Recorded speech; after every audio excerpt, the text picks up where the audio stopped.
그럼 우리가 이제 장비, 웬만한 종류별로 이제 좀 공부를 쭉 했습니다. 여기에서 또 새롭게 뭔가 치고 나갈 만한 것은 또 뭐가 있을까요? 지금 아직까지 카피 장비가 안 나온 게 아까 얘기했던 알마사의 악센트 프라임이라는 네. 유니폴라 RF 하는 장비가 있거든요. 여기 아직 카피가 하나도 안 나왔어요. 예.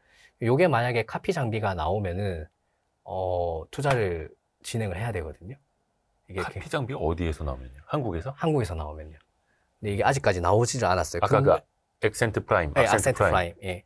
근데 요게 얼마 전에 요게 자료 만들면서 이제 지금 여기 제품도 나와 있는데 보고서를 보니까 올해 2분기에 신규 라인 중에 홈튠이라는 장비가 적혀 있더라고요. 홈튠? 네. 보통 장비 명칭을 만들 때 홈세라라고 하는 세라가 울세라의 세라를 따온 거거든요. 하이프를 따온 거예요. 네. 얘네가 왜 홈튠을 따왔을까? 튠페이스의 튠이거든요. 그래서 아마 이 회사에서 이 유니폴라 RF 방식을 가정용으로 만들어내는 것 같아요. 그래서 이게 2분기 때 나온다라고 예정이 되어 있는데 네. 뭐 정확하게 이게 장비가 어떤 건지 저는 아직 모르지만은 만약 그게 맞다면은 저는 일단 바로 사서 구매를 해서 써볼 예정이거든요. 잠깐만요. 아까 그 악센트 프라임, 튠 네. 페이스라는 게 무슨 방식이었죠? 그러니까 유니폴라 RF. 유니폴라 RF 방식. 네. RF 방식인데 네. 유니폴라. 네. 어려워. 그 다음에 이제 원택에서 이제 올해 또 올리지오급으로 신규 장비가 잠깐만요. 이 홈튠은 어디서 나오는 거라고? APR이라는 회사에서 이제 이번에 신규 네, 상장한다는. 신규로 나오고 그다음에 이제 원택에서 올리지오급 장비가 요번에 새로 나온다라고 했거든요. 네네네. 이게 뭐 콩콜에서도 그렇고 전혀 힌트를 안 줬어요. 네. 근데 제가 시술을 많이 받는다고 하니까 일단 아픈 장비라고 하더라고요. 그러면은 하이프나 RF는 제외되고 마이크로 니들도 제외되고 내피셜이긴 한데 약간 소프라노 티타늄 계열의 장비이지 않을까 약간 생각이 되거든요. 뭐 일단은 아직은 모르지만은 어떤 장비가 나올지 개인적으로 좀 기대가 되는 원택은 올리지오 신제품이 나온다. 네. 그 다음에 올리지오 신제품이 아니고 완전 다른 제품이 나와요. 올리지오급으로 나온다고 했으니까. 그리고 이제 하반기부터 약간 작년 하반기부터 트렌드가 됐던 이제 데카사의 온다. 네. 요것도 좀 되게 궁금하거든요. 네. 지금 가는 피부과에 지금 장비 들어왔다 하더라고요. 그래서 요것도 받으러 갈 건데 아직은 이게 트렌드가 됐는지도 모르겠고 그 다음에 이거 관련 마이크로웨이브 하는 상장사가 아직은 없어요. 근데 요게 만약에 히트를 친다. 그러고 요게 관련된 장비들을 상장사에서 만든다라고 하면은 또 열심히 찾아봐야죠. 오히려 그게 또 그런 신제품, 신규 장비가 또 하나의 모멘텀이 또 될 수도 있습니다. 네, 그렇죠. 요즘에 그 보톡스 시장은 좀 어떻습니까? 보톡스는? 보톡스가 사실 좀 국내 같은 경우 시술 단가도 많이 떨어졌고 경쟁이 치열한 시장이죠. 네. 치열한 시장이고 소송 문제도 여러 가지가 걸려 있어서 좀 복잡하긴 한데 그래도 좋게 보는 거는 이제 보톡스 내성이 요즘 이슈가 많이 되거든요. 보톡스 내성이 주로 짧은 주기로 시술을 받거나 아니면 고용량 시술을 받으면 생기게 돼요. 네. 근데 문제가 이게 뭐 승모근이나 종아리에 맞았는데 여기에만 문제만 되는 게 아니고 미간, 이마, 주름 이게 다 안 먹히거든요. 한번 내성이 생겨버리면. 그래서 처음부터 내성 없는 보톡스를 맞아야 돼요. 내성이 없는 보톡스. 그래서 내성 없는 보톡스는 지금 딱 두 가지밖에 없거든요. 멀치의 제오민이랑 그 다음에 메디톡스의 코톡스 두 가지밖에 없어요. 근데 지금 최근에 보톡스를 맞는 연령들이 MZ세대들도 굉장히 많이 맞아서 20대까지 굉장히 많이 내려오고 있거든요. 20대부터 맞으려면은 최소 50대까지는 맞아야 되니까 장기간 맞아야 되잖아요. 그래서 내성 없는 보톡스를 맞아야 되기 때문에 개인적으로는 그런 내성 없는 보톡스를 만드는 뭐 멀츠랑 그 다음에 메디톡스를 좀 관심을 가지고 보고 있습니다. 그리고 예전에 대웅제약이랑 휴젤이 이제 해외에 보톡스 판매 수출을 하면서 시총이 많이 올라갔거든요. 왜냐하면 해외가 보톡스 시술가가 더 많이 높아요. 네. 근데 메디톡스 같은 경우에 작년 연말에 BLA 미국 신청 서류를 넣었거든요. 그 부분이 만약에 이루어진다면은 좀 좋게 봐도 되는 부분이 아닐까. 뭐 소송이나 이런 균주 이슈를 보면은 얘기가 정말 길어지고 이건 진짜 1시간, 2시간 넘게 얘기해도 짧아요. 그거는 네. 그래서 그 부분만 좀 좋게 보면은 괜찮지 않을까. 그래서 어떤 그 보톡스 트렌드는 이제 내성이 없는 보톡스 위주로 보면 그쵸. 된다. 네. 그리고 해외 진출을 시작하려고 있는 회사의 단계. 그런 회사가 이미 수출하고 있는 회사가 거기서 더 늘어나기는 좀 구조적으로 어려우니까. 정말 디테일하게 공부를 정말 많이 하시네요. 궁금한 게 많아서 그래요. 원톱입니다, 원탑. 아니. 진짜 제가 어릴 때부터 궁금한 게 너무 많아가지고. 원체 쪽 그 뷰티 쪽 네. 커버하는 애널리스트보다 더 디테일하게 많이 하시는 것 같아요. 왜냐면 또 이제 실제 체험도 많이 하시고 그치. 1년에 1,000만 원 넘게 쓰시니까. 뭐 분석은 당연히 애널리스트 분들이 훨씬 더 잘하실 거고, 저는 이제 직접 시술을 받으니까 현장에서 이거를 투자랑 좀 접목해서 부분에는 좀 장점이 있을 것 같아요. 네. 그 VIP 자산운용의 최준철 대표님도 네. 이쪽 뷰티 쪽으로 투자 많이 하시면서 그래요? 실제 시술도 장비별로 다 받아보시고 진짜요? 스터디 엄청 하시더라고요. 오. 그래서 거의 준 전문가, 거의 피부과 의사 네. 조금 이제 몸이 지금 그 정도까지 네. 올라오셨는데 네. 우리 브릴리에님은 소개를 좀 해드려야겠네요. 왜냐면 직접 그런 이야기 많이 또 듣고 싶다 하셨거든요. 나중에 최윤철 대표님과 한번 소개팅 한번 감사합니다. 우선은 그러면 우리가 투자자 측면에서 봤을 때 그래도 뭔가 유의할 점이 있을 거 아니에요. 아까 얘기했던 이제 5대5 장비 소모품이 5대5 되는 시점. 그러니까 소모품 매출 비중이 어느 정도 다 성숙했을 때. 예. 그리고 이제 개별 회사로는 특허 문제. 그 다음에 계속 강조드리는 트렌드 변화를 잘 읽어야 됩니다. 소모품 매출 비중, 특허 문제, 트렌드 변화. 트렌드 변화는 몸으로 직접 시술 받으면서 강남에서 가서 시술을 받아봐야 알 수 있는 부분이에요. 그러니까 특히 이거는 이제 피부과도 안 가는 저 같은 사람이 어디 뭐 그냥 동네 병원 몇 번 전화해보고 갔다 온 사람한테 물어보고 사실 이게 한계가 있죠. 네. 근데 아까 한 2년 전에 유행하던 시술 이제 여기 하고 있고. 몇 년 전이더라? 한 5년 전, 6년 전? 이제 약간 그때 이제 클래시스가 있을 때 관심을 좀 많이 가졌었거든요. 그 시장도 커지는 거 알고. 근데 이게 시장 조사하는데 한계가 있더라고요. 왜냐면 저는 피부과를 가는 그런 성격도 아니고 막 귀찮아하고 하는데 주변에 피부과 의사나 아니면 이제 좀 전화해서 물어보거나 다니시는 분들한테 한 달이 건너서 물어보니까 아무래도 한계가 있는 거예요. 그렇죠. 그 피부과 동네에 몇 군데 전화해서 물어보면 당연히 요즘 유행이에요. 많이들 맞아요. 빨리 맞으러 오세요라고 그냥 유치하는 그런 수준이다 보니까 이게 뭐가 뭔지 필터링도 잘 안 되고. 그래서 이게 투자할 때 좀 어떻게 하면 특히 이런 피부 미용 섹터에서 조금 더 경쟁력을 가질 수 있을까요? 이제 B2C 기업들 다 공통적인 현상이기도 한데 저희가 이제 투자를 할 때 회사 내부자의 현업의 관점, 그 다음에 이 회사에 투자하는 투자자의 관점, 이렇게 두 가지를 크게 중요하게 보고 여기에 어디에 또 가중치를 줄 거냐에 따라서 투자를 진행을 하잖아요. 근데 B2C 같은 경우는 제 생각에는 그 시점보다 더 중요한 게 구매자와 소비자의 관점 같아요. 구매자와 소비자의 관점? 네.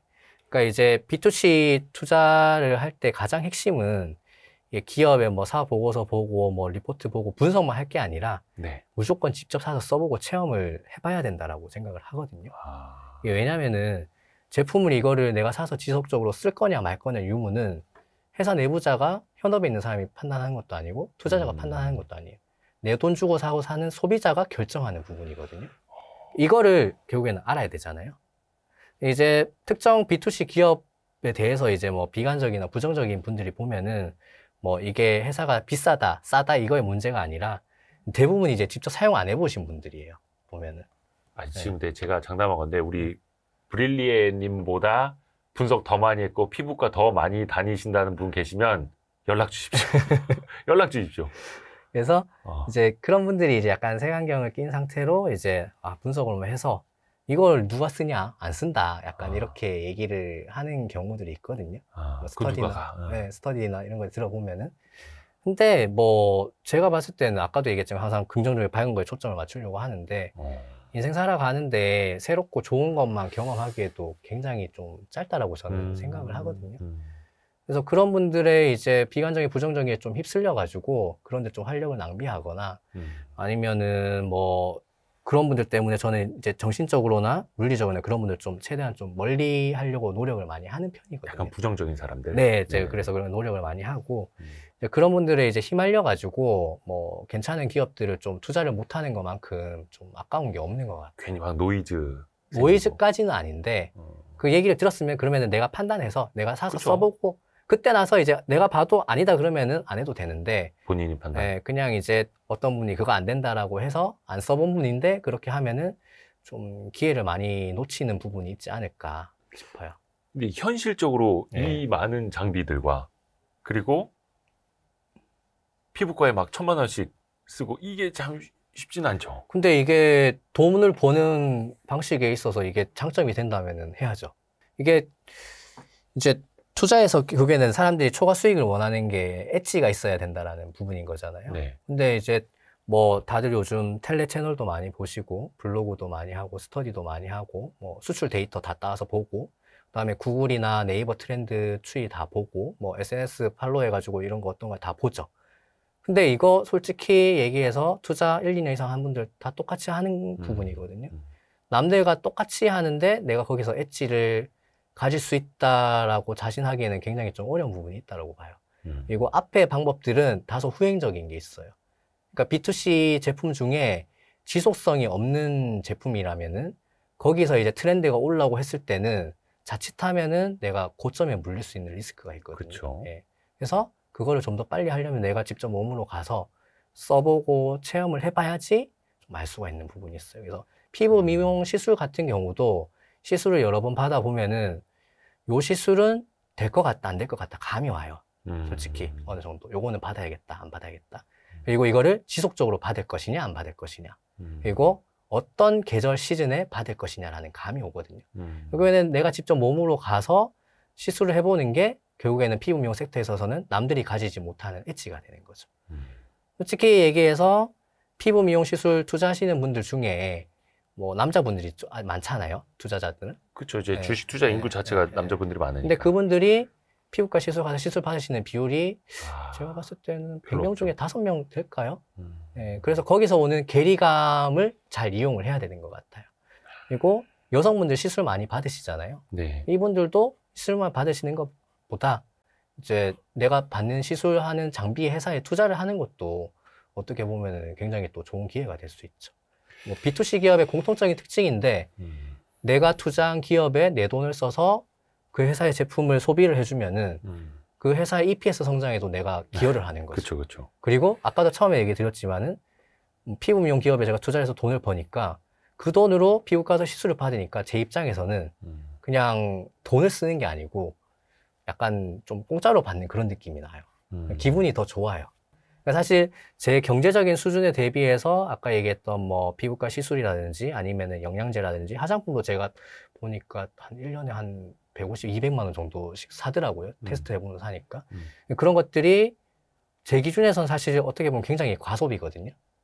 근데 저 같은 경우는 뭐 술도 안 먹고 뭐 담배도 안 하고 차에도 크게 관심이 없고 소비를 딱 여기에만 측정을 하고 있고 뭐 이게 더 내가 투자한 기업에서 나온 이익으로 내가 투자를 하는 거니까 어떤 사람이 삼자가 보기에는 너무 과하게 쓰는 거 아니냐라고 할 수 있지만은 제 입장에서는 내가 투자한 기업에서 수익이 나는 걸로 다시 재투자를 하는 거기 때문에 가소비가 아니고 오히려 좀 선순환이 되는 부분이 있는 거죠.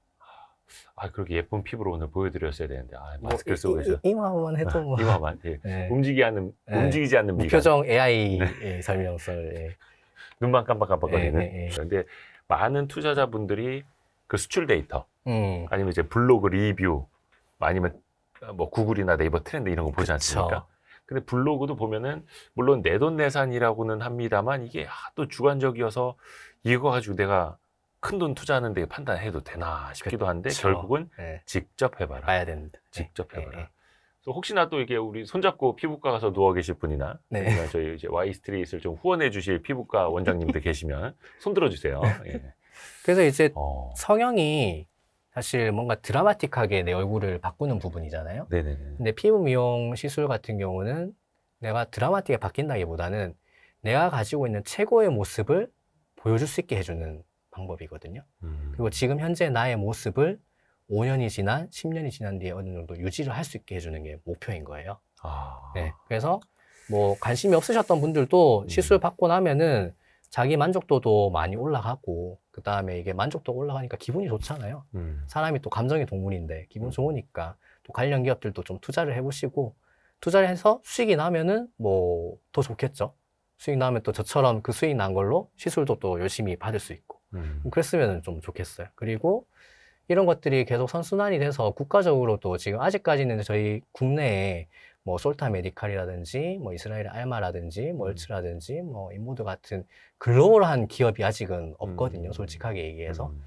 근데 방금 얘기했던 그런 가정들이 우리가 다 힘을 모아서 공부하면서 시술 많이 받으면은 결국에는 그 회사들도 점점 매출이 늘으니까 성장이 되고 그러다 보면은 우리 한국에서도 글로벌한 기업들이 좀 나올 수 있다라고 저는 생각을 하거든요. 그리고 정말 좀 진심으로 그런 기업들이 나왔으면 좋겠어요. 나와가지고 이제는 한국 장비가 가성비 장비가 아니고 오리지널리티로 굉장히 뭔가 선국이다. 아, 한국 피부미용 장비 이거 굉장히 좋더라. 이런 인식들이 좀 글로벌한 기업으로 바뀌었으면 좋겠어요.